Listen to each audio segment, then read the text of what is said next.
ভারত থেকে সব বাংলাদেশিকে বের করে দেওয়া হোক আর এই কাজ শুরু করা হোক শেখ হাসিনাকে ভারত থেকে তাড়িয়ে দিয়ে। সম্প্রতি ক্ষমতাচ্যুত হয়ে দেশ থেকে পালানো বাংলাদেশের সাবেক স্বৈরাচারী প্রধানমন্ত্রীকে নিয়ে এমনই এক বিস্ফোরক মন্তব্য করেছেন শিবসেনা নেতা সঞ্জয় রাউত, যিনি ভারতের বর্তমান নানান রাজনৈতিক সমস্যার মূল কারণ হিসেবে শেখ হাসিনাকে দায়ী করতেও পিছপা হচ্ছেন না। সম্প্রতি ভারতের রাজনীতি আর বলিউড মিলেমিশে একাকার হয়ে গিয়েছে। ভারতের পশ্চিমাঞ্চলীয় রাজ্য মহারাষ্ট্রের মুম্বাই শহরে বলিউডের জনপ্রিয় অভিনেতা সাইফ আলী খানের উপর হামলার ঘটনা দেশটিতে ব্যাপক চাঞ্চল্য তৈরি করেছে। এই ঘটনায় এক ব্যক্তিকে আটক করা হয়েছে এবং তাকে বাংলাদেশের নাগরিক বলে সন্দেহ করা হচ্ছে। এই সন্দেহের কথা শুনে মুম্বাইয়ের বাংলাদেশিদের অবস্থান ওই হামলা নিয়ে প্রতিক্রিয়া জানাতে গিয়ে ভারত থেকে সব বাংলাদেশিকে তাড়িয়ে দেওয়ার দাবি জানিয়েছেন শিবসেনা ইউবিটির নেতা সঞ্জয় রাউত। আর এই কাজ তিনি শুরু করতে বলেছেন ভারতে পালিয়ে যাওয়া বাংলাদেশের সাবেক প্রধানমন্ত্রী স্বৈরাচার হাসিনাকে তাড়িয়ে দেওয়ার মাধ্যমে। এছাড়া ভারতের কেন্দ্রীয় স্বরাষ্ট্রমন্ত্রী অমিত শাহের পদত্যাগ দাবি করেছেন শিবসেনার এই নেতা। 20 জানুয়ারি সোমবার এক প্রতিবেদনে এই তথ্য জানিয়েছে ভারতীয় বার্তা সংস্থা এএনআই। এএনআই এর প্রতিবেদনে বলা হয়েছে, সাইফ আলী খানকে ছুরিকাঘাতের ঘটনায় অভিযুক্তকে মুম্বাই পুলিশ বাংলাদেশের নাগরিক বলে নিশ্চিত করার পর শিবসেনা ইউবিটির সংসদ সদস্য সঞ্জয় রাউত সোমবার ভারতীয় জনতা পার্টি বিজেপির তীব্র সমালোচনা করেছেন।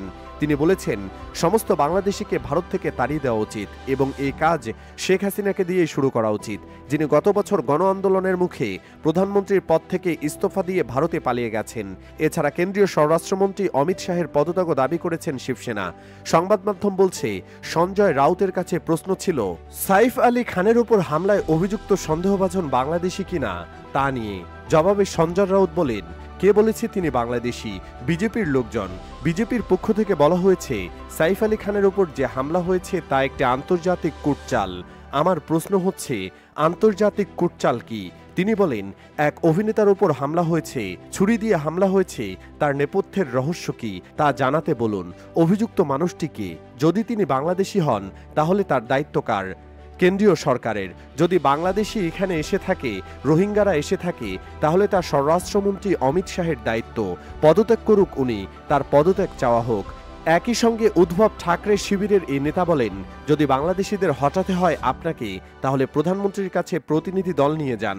আমি আহ্বান জানাচ্ছি মুম্বাইয়ের বিজেপি নেতাদের, আপনারা যান মোদী সাহেবের সঙ্গে দেখা করুন, স্বরাষ্ট্রমন্ত্রী অমিত শাহের সঙ্গে দেখা করুন আর বলুন সব বাংলাদেশিকে হটিয়ে দিন।